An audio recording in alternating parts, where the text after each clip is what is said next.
ধাৰলৈ আনিছিলোঁ 18,000 টকা এপছটোত তাৰমানে লগাম বুলি লগালোঁ পইচাটো তাৰপিছত এপছটো বেন হৈ থাকিল নহয় এপছটোৰ কথা তাৰমানে মোক লগৰজনে ক'লে তাৰপিছত অনাৰ এইটো কি বুলি ৰঞ্জিত পেগু আছিলে ৰঞ্জিত পেগুৰ পৰা তাৰপিছত এনেকৈ মেছেজ কৰিলোঁ তাৰপিছত এনেকৈ সোমাব পাৰিব তাৰপিছত পইচাটো উইথড্ৰ কৰিলোঁ। তোমাক ৰঞ্জিত পেগুৱে বুজাই দিছিলে কথা? বুজাইছিলে।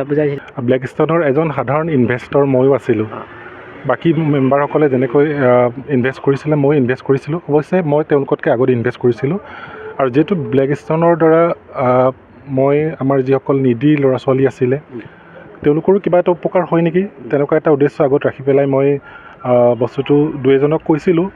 মই যিটো 20 দিন এমাহ চলোৱাৰ পিছত দেখিলোঁ যে তেওঁলোকে যিবিলাক কমিটমেণ্ট কৰিছে সেইমতে কাম কৰি আছে।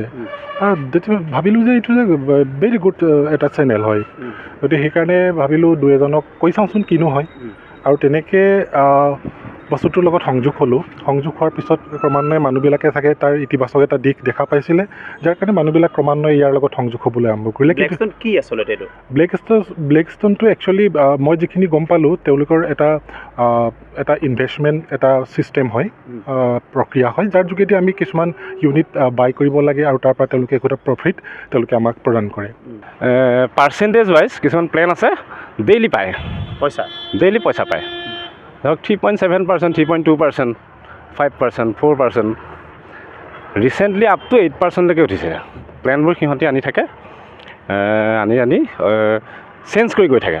মোৰ পইচা আপোনাৰ 35,000 এটা প্লেন গৈছে আৰু আপোনাৰ 12,000 টকা হ'বলৈ তিনিটা আপোনাৰ 4,000কৈ লগাইছিলোঁ 12,000। ধাৰলৈ আনিছিলোঁ 18,000 টকা এপছটোত তাৰমানে লগাম বুলি লগালোঁ পইচাটো তাৰপিছত এপছটো বেন হৈ থাকিল নহয় এপছটোৰ কথা তাৰমানে মোক লগৰজনে ক'লে তাৰপিছত অনাৰ এইটো কি বুলি ৰঞ্জিত পেগু আছিলে ৰঞ্জিত পেগুৰ পৰা তাৰপিছত এনেকৈ মেছেজ কৰিলোঁ তাৰপিছত এনেকৈ সোমাব পাৰিব তাৰপিছত পইচাটো উইথড্ৰ কৰিলোঁ। তোমাক ৰঞ্জিত পেগুৱে বুজাই দিছিলে কথা? বুজাইছিলে।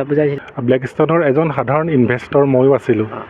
বাকী মেম্বাৰসকলে যেনেকৈ ইনভেষ্ট কৰিছিলে মই ইনভেষ্ট কৰিছিলোঁ। অৱশ্যে মই তেওঁলোকতকৈ আগত ইনভেষ্ট কৰিছিলোঁ আৰু যিহেতু ব্লেকষ্টোনৰ দ্বাৰা মই আমাৰ যিসকল নিডি ল'ৰা ছোৱালী আছিলে তেওঁলোকৰো কিবা এটা উপকাৰ হয় নেকি তেনেকুৱা এটা উদ্দেশ্য আগত ৰাখি পেলাই মই বস্তুটো দুই এজনক কৈছিলোঁ। মই যিটো 20 দিন এমাহ চলোৱাৰ পিছত দেখিলোঁ যে তেওঁলোকে যিবিলাক কমিটমেণ্ট কৰিছে সেইমতে কাম কৰি আছে। ভাবিলোঁ যে এইটো যে ভেৰি গুড এটা চেনেল হয়, গতিকে সেইকাৰণে ভাবিলোঁ দুই এজনক কৈ চাওঁচোন কিনো হয় আৰু তেনেকৈ বস্তুটোৰ লগত সংযোগ হোৱাৰ পিছত ক্ৰমান্বয়ে মানুহবিলাকে চাগে তাৰ ইতিবাচক এটা দিশ দেখা পাইছিলে, যাৰ কাৰণে মানুহবিলাক ক্ৰমান্বয়ে ইয়াৰ লগত সংযোগ হ'বলৈ আৰম্ভ কৰিলে। ব্লেকষ্টোন কি আচলতে এইটো? ব্লেকষ্টোনটো একচুৱেলি মই যিখিনি গম পালোঁ তেওঁলোকৰ এটা ইনভেষ্টমেণ্ট এটা ছিষ্টেম হয়, প্ৰক্ৰিয়া হয়, যাৰ যোগেদি আমি কিছুমান ইউনিট বাই কৰিব লাগে আৰু তাৰ পৰা তেওঁলোকে একোটা প্ৰফিট তেওঁলোকে আমাক প্ৰদান কৰে। পাৰ্চেণ্টেজ ৱাইজ কিছুমান প্লেন আছে, ডেইলি পায় পইচা পায়। ধৰক 3.7%, 3.2%, 5%, 4%, ৰিচেণ্টলি আপ টু 8%লৈকে উঠিছে। প্লেনবোৰ সিহঁতি আনি থাকে, আনি চেঞ্জ কৰি গৈ থাকে।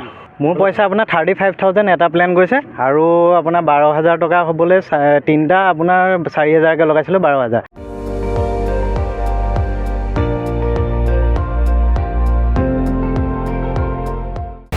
আপুনি চাই আছে ND24, সৰ্বশ্ৰেষ্ঠ নহয় সৰ্বোত্তমৰ দৌৰত।